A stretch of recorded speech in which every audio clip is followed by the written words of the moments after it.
Hello users, today I am talking about the foreground service camera permission which is used in our app Translate on Screen Translator.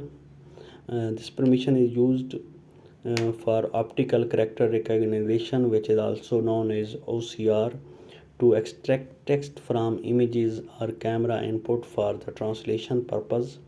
The foreground service ensure smooth processing while the camera is active. As you can see that here, this is the home screen of our app Translate on Screen Translator.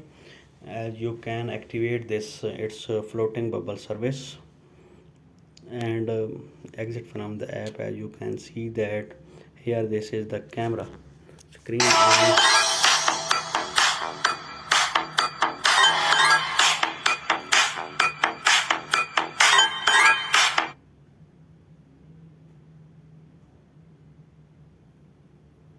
and you can also take a picture or to convert it like this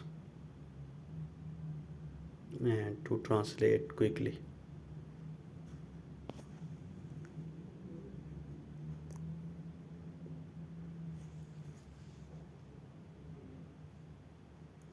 And in the last, I just want to clear that our app is not using or collecting or sharing any personal information of our um, respected users. Thank for using our app. Thank you.